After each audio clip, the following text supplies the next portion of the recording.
Hello everyone, this is Gayle, and I'm back with another polymer clay tutorial. And today I'm going to be doing a gingham cane. Now I don't know if you know what gingham is, but I've been agonizing over what I was going to show you. For those of you that don't know, I have been pretty sick the last month or so, and I was really struggling with getting a tutorial done, and I just couldn't do it. So I was standing at my kitchen window the other day and was looking at my curtains. I tell you what, I'm going to break away and I'm going to take the camera to my curtains in the kitchen and I'll show you that. Here's my inspiration. These are my curtains in my kitchen. I have black and white checked floors and the appliances are black. So I went with the black and white gingham curtains. And I got to looking, I was standing here waiting for my dog to come in. This is my back door.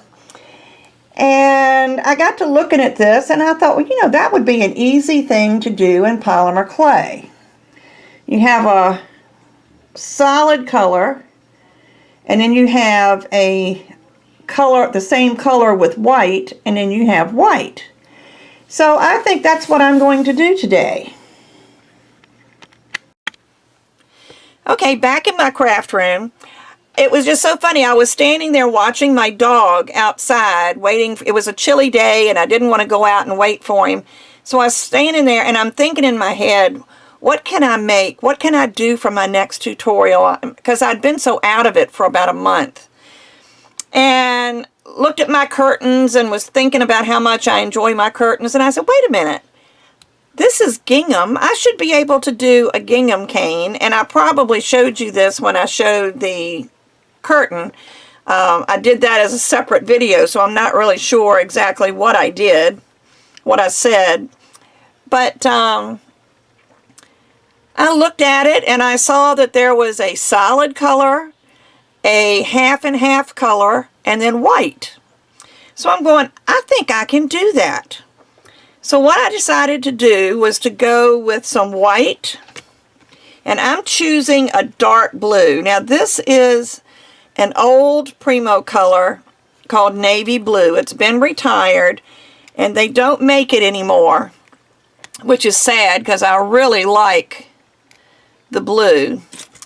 But I'm going to mix a half and half mixture of the blue and the white to come up with a lighter shade.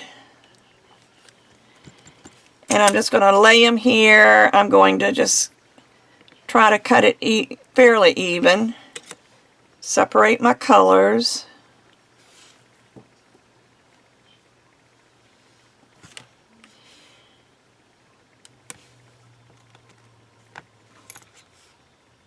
And I'll just do it like this. It's just easier sometimes looking at it from the other side. Got a little blue on the white, a little white on the blue. But you know, in the grand scheme of things, we're not going to know that. But that's close enough to being half. I'm going to put the other half aside while I'm there. And I'm going to blend these two to come up with a lighter shade of blue. And I'm going to start on my pasta machine at the thickest setting. And you can see, you know, what it did. And then I'm going to go through again at the thickest setting. And then from here on out, I'm going to drop it down to a number 3. Because when it's thinner, it's easier to blend the colors. So I'm going to run it through the pasta machine several times on a number 3 until I get the colors blended. And I'll fast forward through that so you won't have to watch it in regular speed.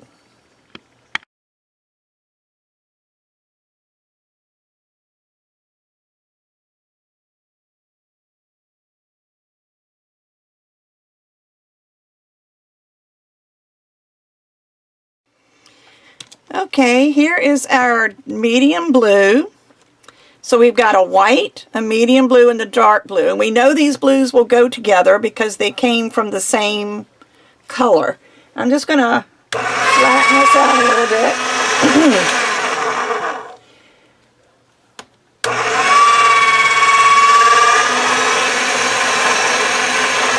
Flatten this out a little bit.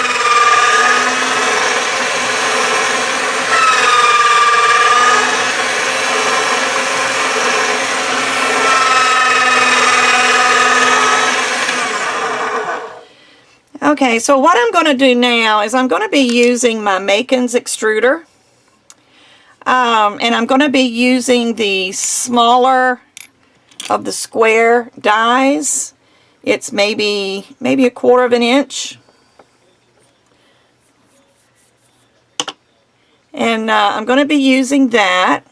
And I'm going to roll all of these colors up into a fat log. And then put it into my extruder. So let me start with this one since it's the warmest, since I've just mixed it. And I think I'll roll it this way. And I'm pressing from the inside or from one side to the other so that I get the air out of it.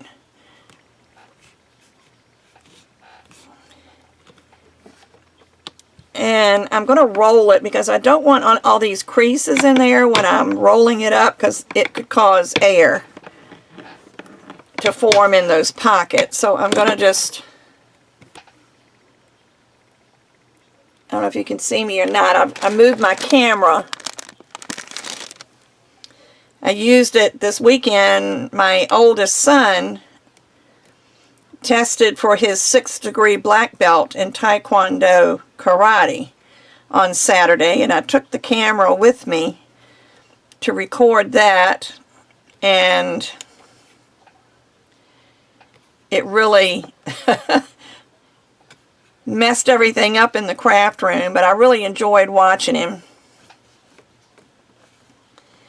He's been doing it for about almost 30 years, 27, 28 years.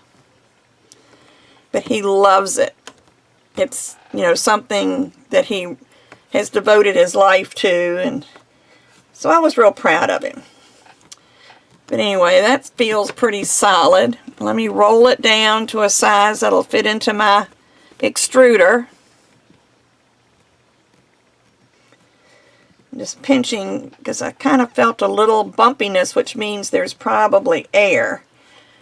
But so far I don't see it on the surface. So I'll just keep rolling.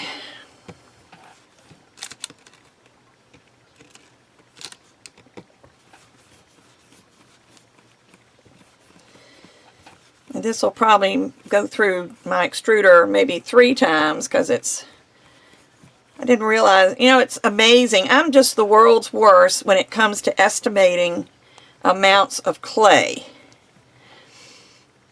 And I used a full package of the navy blue and about comparable in the white, but I have a big block of the white, so it wasn't, you know, exactly a whole package.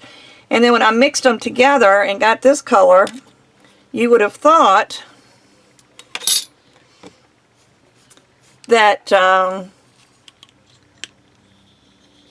it would only fill it up one time, but again, it's going to go through several times. So I'm going to cut that there just because that looks fairly even. And I'll cut this one, and we'll see if we need this one. But I'll put this in, and I'm going to go ahead and roll this up before I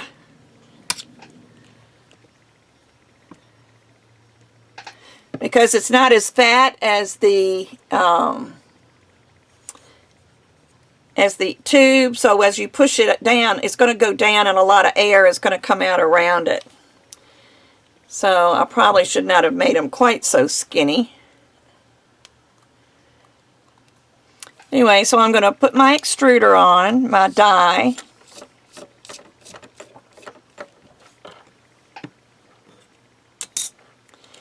And I'm going to start extruding. just by turning the crank. And that's not going to be in the camera, because if I do that, well, I could move my clay. I could do that, couldn't I? So now you can see me cranking, and you can see it when it starts to come out. There it comes. And I'm using a square mainly because Gingham is square. The designs are square. And so the square extruder just really was perfect.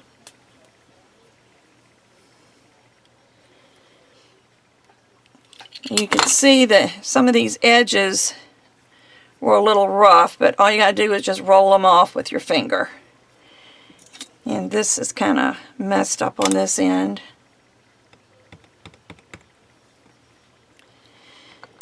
So I guess I'll do the larger one. I'll press it in a little bit.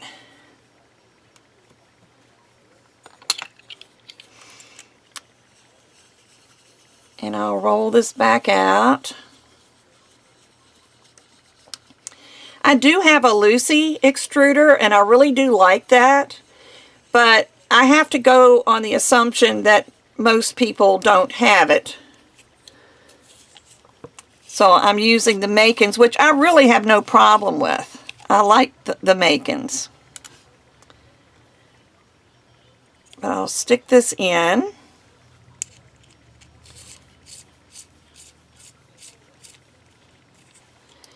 And start again.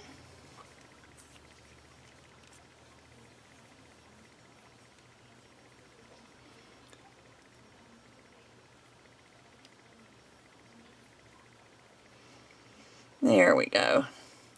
Just takes a while to press the air out and get all the clay down by the die. Now I have no idea how many of these I'm going to need. I do have a diagram that I made.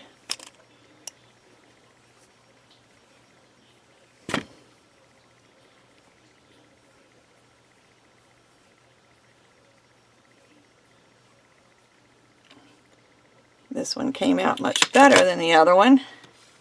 Has a little crack, but with a little luck, that will be one of the places we cut. But let me get a piece of cardstock, just an index card, and show you how to do a diagram to show what you need to do. Let me find a pen or something to write with. This is a marker. I'll use the marker. But you're going to make your gingham, and I think I'll go 4 blocks by 4 blocks.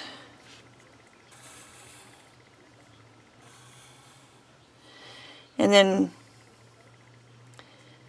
divide it in half this way, and then that in half, and this in half, so it makes 4 blocks. Then turn it around this way and do the same thing. In half, and then take that in half, and take that in half. Now if you go back and look, I'll post a picture of my curtain at the end of this, but if you go back and look, I'm going to go P for pastel, which is the medium color, and I'll do white for white, or W for white, and C for whatever color you want to use. And if we start up here, you would start with a pastel, a white, a pastel, and a white. Alright, then you would do a color, and a pastel, and a color, and a pastel. Then you do another pastel and white, pastel and white, and then a color, pastel, color, pastel. Now what this will do is, you know, your pastels will all be like in a straight line, and then there's your whites and your colors. So I don't want to get you too confused, but you'll notice that these two rows are the same as these two rows. So it's probably going to be easier to cut 2 long pieces of each one. Now I'm going to need 1, 2, 3, 4 of the pastels. And where I would normally make this about 2 inches long, I think I'm going to make it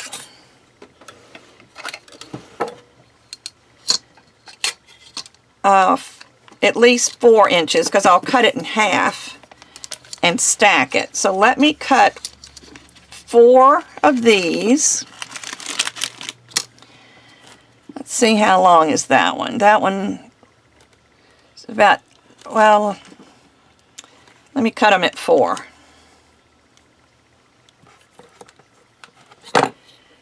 So there's 4 inches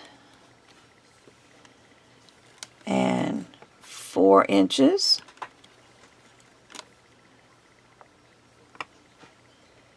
So I'm looking at this, I need 1, 2, 3, 4. All right, so there's my 4 pastels. Now I'm going to do the same thing. I'll tell you what, let me do this. Let me write down the number I need. So to do 2 rows, I need 4 pastels, 2 whites, and 2 colors.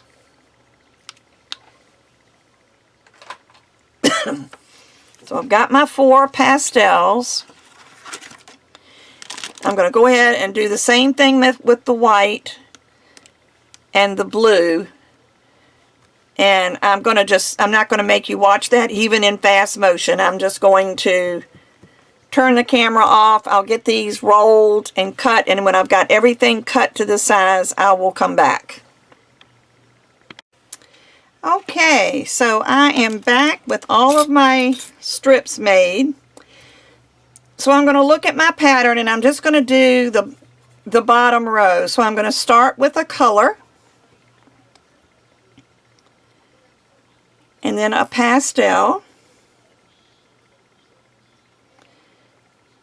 and just match them on up. Now I will tell you now, as carefully as you cut these, when you start manipulating them, they're going to get off. See, this is not quite as long as the other, but that's okay. So there's a color and a pastel. So don't agonize over the ends not being really straight, because you trim those off in a little bit anyway. So there's this row, color, pastel, color, pastel. So now on top of the color, I'm going to put a pastel.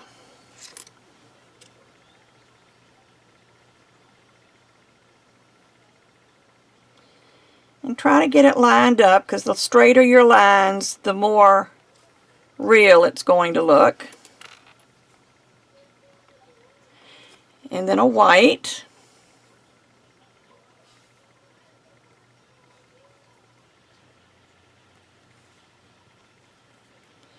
And then a pastel.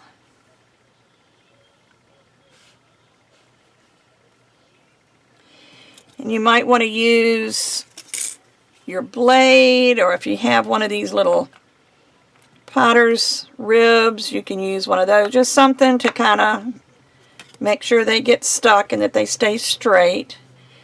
And then finish with the white.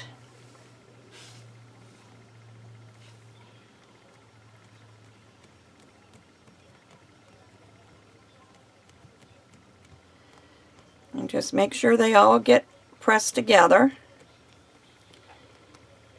And there we are. Let me cut this end off.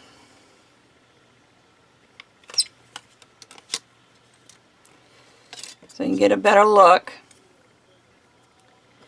But there is 2 rows. And I'm going to cut that in half. These should be 4 inches or somewhere close.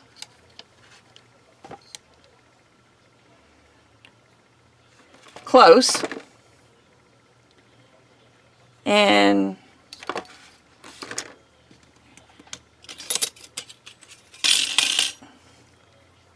cut it at 2 inches.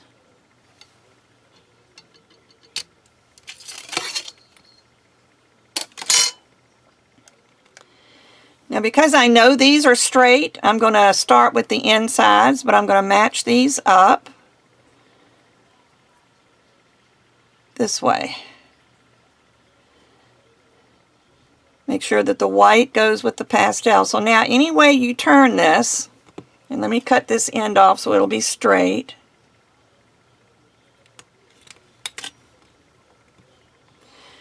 But any way you turn this, you're going to have the same repeating pattern. Pastel white, pastel white, pastel white, pastel white. Then you've got your blue. But anyway, there is your gingham. Now here you have to make a decision what you're going to do with your cane. But make sure, you know, press on it easy. You don't want to reduce it a lot unless you're going to make it small. And you could use, if you have a smaller square extruder, by all means you can use it, or you can reduce this down. But when I think of gingham, I think of spring. Now, if you want to make a sheet of gingham to make a big piece, you would slice these in equal slices and butt this side up to this side, you know, bring it around and butt it up so that you'll do the same in all directions, and you'll have a big solid sheet of your gingham. You can put it on a piece of scrap clay. Somebody was asking me the other day, what do you do with scrap clay? Well, this is another thing you can do with scrap clay. You can take all these scraps and blend them all up together, make a sheet and lay these on them. And you know they'll add, you know, look good because it's the same colors that are in them. But I think what I want to do, I just need to decide what I want to put on the outside. I think I'm going to wrap this cane in one of these colors and reduce it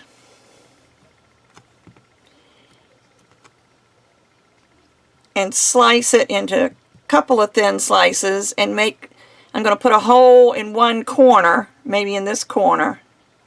Now I'd like the white to come down. Maybe I'll make it in this blue corner. And hang them this way on an earring finding. Let me see if I have something here that I can show you, but I don't. Sometimes I have findings here on my work table. But I would probably, like I said, put a border around it. Take a thin slice, and then I would bend it a little bit. Well, I'll tell you, let me do it. Rather than talking about it, let me do it. But I want to reduce it. But I'm thinking I will probably wrap this in white. How does that sound? I've got my scraps over here from where I sliced my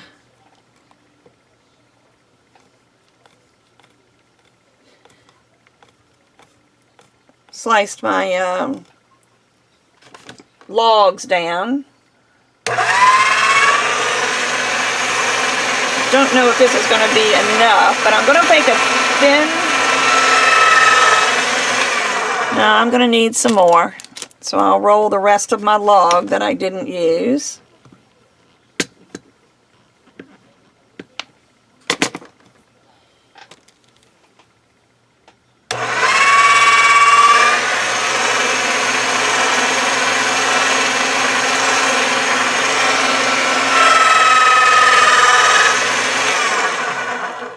Now that should be enough, and I do have some air in there.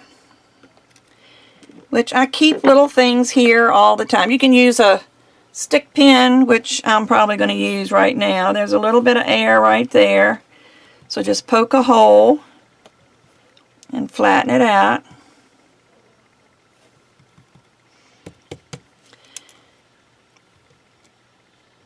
I'm going to lay that on there. I'm going to use my longer blade after I wipe it off, so I can make sure that this is going to be straight.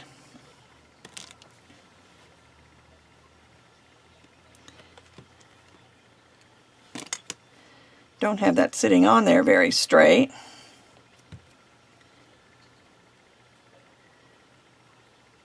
All right, let me move it down. I'm going to move it down here a little bit and cut a straight edge.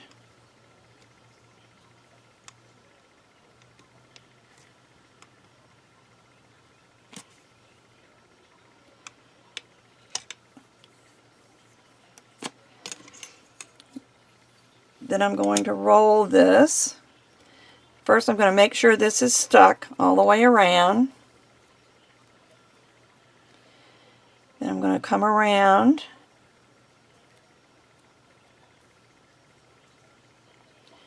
and look at both ends, make sure that it's going on correctly.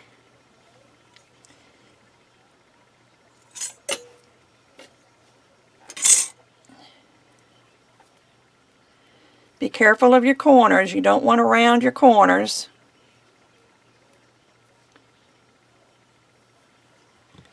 And then the last one I will just bring down like this and I will cut.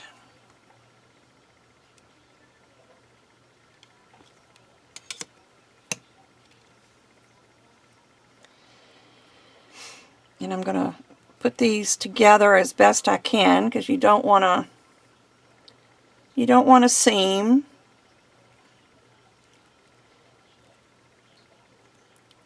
Just remember to keep your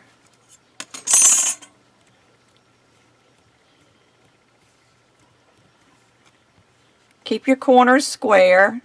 Pinch them every once in a while just to make sure they're sharp.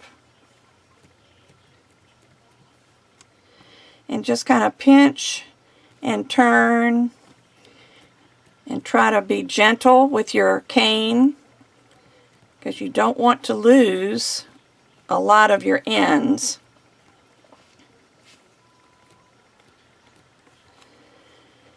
And I will just press a little bit. I'm going to do this slowly.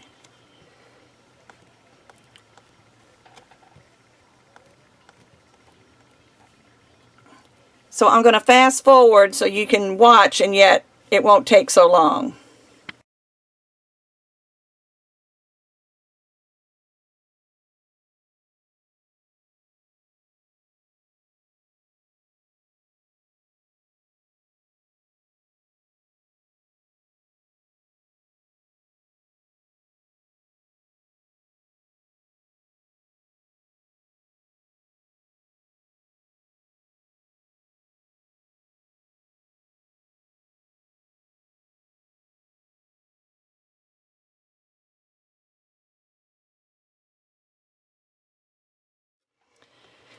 Okay, I've got this to about the size I think I would like for the earrings, but I was thinking I could also make some charms, and I want that smaller. So what I'm going to do is stop here, and I'm going to cut, I'll cut it in half and put half aside. Well, they'll put this half aside. And I'll continue to reduce that, but at the same time I got to thinking, you know, working with white, there's always some stuff that gets on your white, and I wanted to show you what I do when this happens.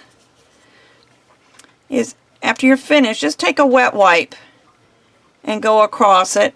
If that doesn't get it out, like there's a speck there that didn't come out, or two of them, just take a very thin slice off.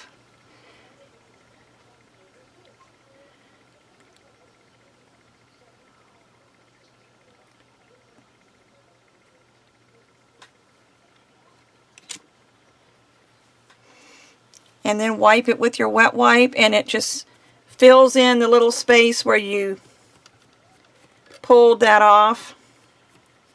See, there's another little place, and I might just use a pin for that one. Just take a little piece, teeny tiny, and again you can mend it with your wet wipe. And then your outside is nice and white.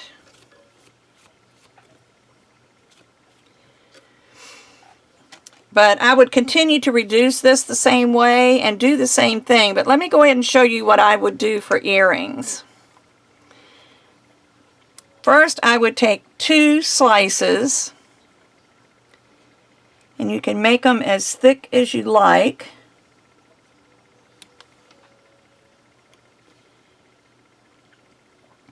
But try to make them both the same thickness.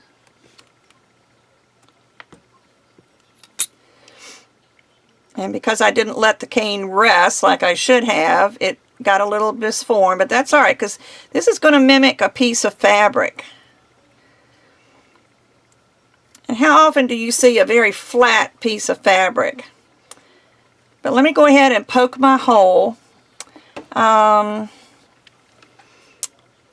Oh, there's so many ways to poke a hole, and I don't want it to be really big, so I think I'll just use my needle tool. Let me decide how I want these to hang. I still think it looks either that way or this way. I'm thinking the blue needs to be down. So I'll poke a hole in my white. Now go all the way through here until you feel it with your finger, and then go all the way through from the other side, and that gives you a nice clean hole. Of course, you can make it a little bigger like I did. Let me do the other one so I can have them both fairly symmetrical. Remember, this is handmade, so it's not going to be perfect. Whoops, I went through too far on that one, but that's alright, it'll still work.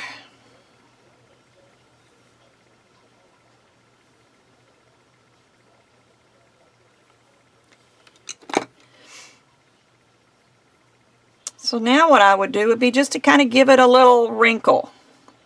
Maybe a little twist. Whoops, my fingernail went into that.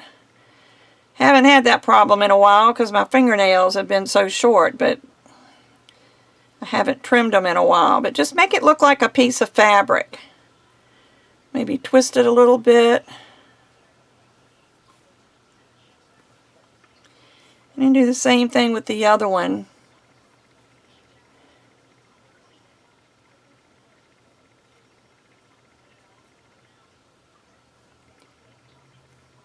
Just kind of play with it the way you want it.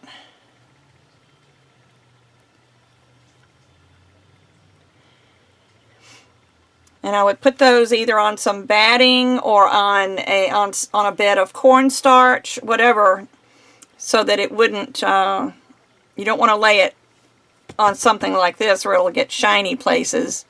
And then when it's done, I would probably coat this with the brush on UV resin that Teresa Salgado sells on tinypandora.com. But I think those would make really cute earrings. And in this section, no, that's the big one I just sliced off of. This one I would go smaller and do the exact same thing. Make them whatever size you want your charms to be. I'm not going to make charms right now because I really don't have a use for charms. But take it down to whatever size you want your charms to be and do the same thing as this. They'll just be smaller. But I hope you like this technique. I think it's a lot of fun and it's kind of springy to me. I could imagine this in pink or green or even purple. Purple would be pretty. So you just play with them till you get them the way you want them. And those would be my earrings. Let me put them on a piece of cards. Well, actually, I better put them on a piece of plastic. because I'm not sure that they'll get baked today. So I don't want to put them on anything that will leach. If you're going to have your clay on something for any length of time, it's better that it's plastic, because even wax paper will leach out your plasticizer and make your clay brittle. So that's just another little added tidbit. So there is our gingham cane. I hope you like this. I hope you like that. Sorry it was such a short little tutorial, but like I said, I have been sick and I've been struggling trying to get back to doing my tutorials, and this one just kind of hit me last night when I was standing at the back door. So I will be back again next week with another polymer clay video, and join me on Friday for my Friday Frolics. Bye-bye.